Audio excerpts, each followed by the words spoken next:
Hello friends, नमस्कार। तो कैसे हैं आप? उम्मीद है आप सब बहुत ही अच्छे होंगे और आपकी पढ़ाई बहुत अच्छे से चल रही होगी। हम लोगों ने पिछले लेक्चर में हैदराबाद और मणिपुर का विलय समझा था कि किस प्रकार से हैदराबाद और मणिपुर को भारत में मिलाया गया था। हैदराबाद का निजाम नहीं चाह रहा था कि हैदराबाद को भारत में मिलाया जाए, ठीक, लेकिन ऑपरेशन पोलो के तहत हैदराबाद को भारत में मिला लिया गया। ठीक, फिर मणिपुर के जो राजा थे, राजा बोधचंद, वो जनता के दबाव में आकर के अपने यहाँ सार्वभौमिक वयस्क मताधिकार के आधार पर चुनाव कराते हैं और मणिपुर देश का पहला ऐसा राज्य बनता है जहां पर सार्वभौमिक वयस्क मताधिकार के आधार पर चुनाव होता है। ठीक, उसके बाद वहां उसके बाद वहां पर क्या होता है कि जो राजा बोधचंद है, वहां पर जो निर्वाचित विधानसभा होती है, उस विधायिका होती है, उससे बिना परमिशन लिए क्या करते हैं, विलय पत्र पर हस्ताक्षर कर देते हैं। ठीक, और इस प्रकार से मणिपुर भी भारत में शामिल हो जाता है। ठीक, तो आज पीछे हम लोग उसको समझ चुके थे, आज हम उसका मतलब उसको लिखे हैं। ठीक है, आज देख लीजिए कि एग्जाम में अगर आ गया कि हैदराबाद का विलय या मणिपुर के विलय को लिखने के लिए, तो आप किस तरह से उसको लिखेंगे। ठीक, ऐसे ही लिखेगा, पॉइंट वाइज लिखेगा। पॉइंट वाइज लिखने से आपको भी याद रहेगा और एग्जामिनर को पढ़ने में भी आसानी होता है। ठीक, आप इकट्ठा पूरा एकदम लिख देंगे पैराग्राफ की तरह, तो वो ज्यादा बढ़िया प्रभाव नहीं बना पाता है। चलिए, हैदराबाद का विलय कैसे हुआ देखिए। हैदराबाद के शासक को निजाम कहते हैं। ठीक, बताया गया था। निजाम चाहता था कि हैदराबाद की रियासत को स्वतंत्र रियासत का दर्जा दिया जाए। हैदराबाद हैदराबाद का निजाम क्या चाहता था कि हैदराबाद का जो रियासत है उसको स्वतंत्र रियासत का दर्जा दिया जाए। लेकिन जो निजाम की प्रजा थी, निजाम की प्रजा निजाम के दमनकारी शासन मतलब होता है कि भाई वो बहुत अत्याचार कर रहा था अपनी प्रजा पर। ठीक है, अपना हुकूमत चला रहा था। ठीक है, जैसे राजतंत्र में होता है। तो निजाम की प्रजा निजाम के दमनकारी शासन से बहुत दुखी थी। वो नहीं चाहती थी कि निजाम हम लोगों पर राज करे, वो चाहती थी वहां की प्रजा की हैदराबाद को भारत में मिला दिया जाए। ठीक, तो निजाम के दमनकारी शासन से क्या थी, बहुत दुखी थी। 1947 के नवंबर में भारत के साथ यथास्थिति बहाल रखने के लिए एक समझौता, और यह समझौता हुआ था 1 साल के लिए। ठीक, मतलब भारत के साथ एक समझौता हुआ कि हैदराबाद में अभी जैसी स्थिति है वैसी स्थिति बनी रहेगी, यहाँ पर आंदोलन या विद्रोह इस तरह की कोई समस्या उत्पन्न नहीं होगी। ठीक, ये वहां का निजाम कहा। अच्छा, लेकिन क्या हुआ, लेकिन यहाँ की प्रजा ने निजाम से दुखी होने के कारण निजाम के खिलाफ आंदोलन कर दिया। ठीक, अब भारत के साथ समझौता हुआ कि 1 साल में कोई दिक्कत नहीं होगा, लेकिन यहाँ की प्रजा क्या कर दी, निजाम के खिलाफ आंदोलन कर दी। तो निजाम क्या करेगा भाई, आंदोलन को शांत कराना चाहेगा ना, क्योंकि अगर आंदोलन को शांत नहीं कराएगा तो उससे होगा क्या, उससे होगा ये, क्योंकि भारत से समझौता किया कि 1 साल में अगर कोई दिक्कत हुआ तो हम भारत में मिल जाएंगे। ठीक, और वहां की प्रजा इसके खिलाफ आंदोलन कर दी तो 1 साल में दिक्कत हो गया। अब अगर ये पता चल गया कि भाई यहाँ पर दिक्कत है तो भारत आएगा, कहेगा लीजिए, ठीक है, जो समझौता किए थे उस पर अमल करिए। तो निजाम नहीं चाहता था कि पता चले, तो यही चाहता था, आंदोलन को दबाना चाहता था। कौन? हैदराबाद का निजाम। ठीक है, तो आंदोलन को शांत करने के लिए निजाम ने अर्धसैनिक रजाकार रवाना किया। ठीक, अर्धसैनिक रजाकार। ठीक है, रजाकार घोड़े वोड़े पे चढ़ करके जो जाते थे सैनिक, उसको रजाकार बोलता। ठीक है, ये गैर मुसलमानों को अपना निशाना बनाए। ठीक है, क्योंकि ये खुद मुस्लिम थे। ठीक है, तो ये मुस्लिम थे, तो मुस्लिम मुस्लिम को नहीं मार रहे थे क्योंकि उस समय धर्म एकदम हावी था इन लोग की खोपड़ी पर। ठीक है, तो मुस्लिम मुस्लिम को नहीं ज्यादा मार रहे थे। ठीक है, वो मुस्लिम गैर मुसलमान मतलब जो मुसलमान नहीं है। ठीक है, गैर मुसलमान मतलब जो मुसलमान नहीं है, तो ये मुस्लिम थे, तो ये अपना निशाना किसको बना रहे थे, गैर मुसलमानों को। ठीक, अपना निशाना बनाए, तथा लूटपाट, हत्या और बलात्कार पर उतारू हो गए। देखिए, ठीक है, किस पर? लूटपाट कर रहे हैं, हत्या कर रहे हैं, बलात्कार कर रहे हैं, इतना इतने घटिया हरकत पे लोग उतारू हो गए, केवल इसलिए कि हैदराबाद भारत में न मिले। ठीक, अच्छा, अब ये बात अब खबर पहुंच गई। तो 1948 ईस्वी के सितंबर में भारतीय सेना ने निजाम के सैनिक पर काबू पाने के लिए पहुंची। ठीक है, 1948 में सरदार पटेल भेजे थे ना सर। देखिए, उस समय था कि भाई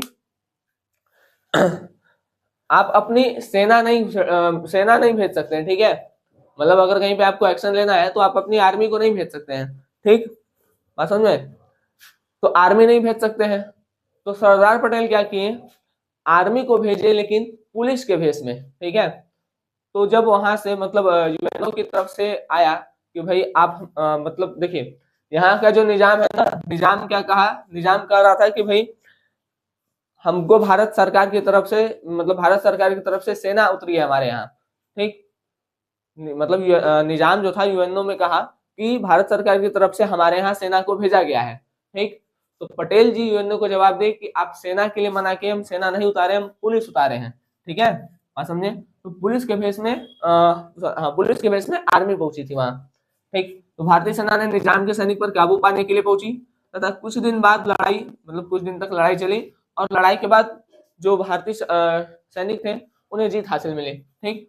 जीत हासिल मिली, निजाम ने आत्मसमर्पण किया, और निजाम के आत्मसमर्पण करते ही उससे साइन करवाया गया इंस्ट्रूमेंट ऑफ एक्सेशन पर, और हैदराबाद को भारत में मिला लिया गया, ठीक। देखिए इंपॉर्टेंट लाइन है, हैदराबाद को ऑपरेशन पोलो के तहत भारत में मिलाया गया था, याद रखिएगा, ठीक है। हैदराबाद को किसके तहत भारत में मिलाया गया था, ऑपरेशन पोलो के तहत। तो अगर आपसे हैदराबाद का विलय पूछेगा तो इतना लिख देंगे, देखिए क्या हुआ है, निजाम निजाम है, हैदराबाद के शासक को निजाम कह रहे हैं, निजाम नहीं चाह रहा है कि हैदराबाद को भारत में मिलाया जाए, इसको स्वतंत्र रियासत का दर्जा दिया जाए, ठीक। इसके लिए 1 साल के लिए समझौता होता है भारत के साथ, लेकिन 1 साल के अंदर ही अंदर हैदराबाद के लोग निजाम के खिलाफ आंदोलन कर देते हैं। क्यों? क्योंकि वहां के लोग निजाम निजाम निजाम के जैसा शासन चला रहा था उससे खुश नहीं थे, है ना। निजाम के शासक प्रवृत्ति से लोग खुश नहीं थे। तो निजाम चाहता था कि भाई ये लोग आंदोलन ज्यादा इतना ना बढ़ जाए कि बाहर चला जाए, ठीक है। तो ये आंदोलन को दबाना चाहता था, इसके लिए रजाकार भेजा। रजाकार कौन? जो घोड़े पे चढ़ करके सैनिक जाते थे उन्हें रजाकार कहा गया, ठीक। अब ये जो रजाकार है वो गैर मुसलमानों को अपना निशाना साध रहे हैं। क्यों? क्योंकि ये लोग अधिकतर मुस्लिम थे। तो मुस्लिम को नहीं मार रहे थे। क्यों? क्योंकि उस समय धर्म बहुत चढ़ा था ये लोग की खोपड़ी पे, ठीक है। तो ये था। अब उसके बाद क्या होता है कि भाई बाहर लीक होता है बात, ठीक है। तो भारत सरकार क्या करती है, आर्मी के बेस में, सॉरी, पुलिस के बेस में आर्मी को भेजती है, ठीक। पुलिस के बेस में आर्मी को भेजी। आर्मी क्या की, उन सैनिकों पर नियंत्रण की, है ना, उनको बहुत मार मारी, ठीक, मारी। और फिर निजाम ने क्या कर दिया, आत्मसमर्पण कर दिया। आत्मसमर्पण के बाद निजाम से साइन कराया गया और हैदराबाद को भारत में मिला लिया गया, ठीक। और किस के तहत मिलाया गया था, ऑपरेशन पोलो के तहत। तो हैदराबाद को ऑपरेशन पोलो के तहत भारत में मिलाया गया। चलिए, उम्मीद है आपको हैदराबाद वाला बात समझ में आ गया होगा। अब हम बढ़ते हैं मणिपुर के विलय की तरफ। देखिए मणिपुर का विलय कैसे हुआ। मणिपुर का विलय, मणिपुर में एक राजा थे, राजा बोधचंद, ठीक। बोधचंद 1948 में जनता के दबाव में आकर सार्वभौमिक वयस्क मताधिकार के आधार पर चुनाव कराते हैं। और जब वहां पर चुनाव होता है तो वहां संवैधानिक राजतंत्र कायम हो जाता है। भाई देखिए, जैसे आपके बुक में एक फिगर बना है, राजा ऐसे बैठा है, ठीक है, राजा बैठा है और सामने एक आदमी है। देखिए उनका कहना है कि आप बैठे रहिए, आप बस इस पे हस्ताक्षर कर दीजिए, बाकी काम हम देख लेंगे, ठीक है। तो उस कार्टून का मतलब ये है, कोई राजा बैठा है, वो बैठा रहे, ठीक है, आपका राजशाही रहेगा, आप बैठे रहिए, आप साइन कर दीजिए, यहाँ का जितना भी टिमटम वाला काम होगा हम देख लेंगे, ठीक है। तो वो चीज था।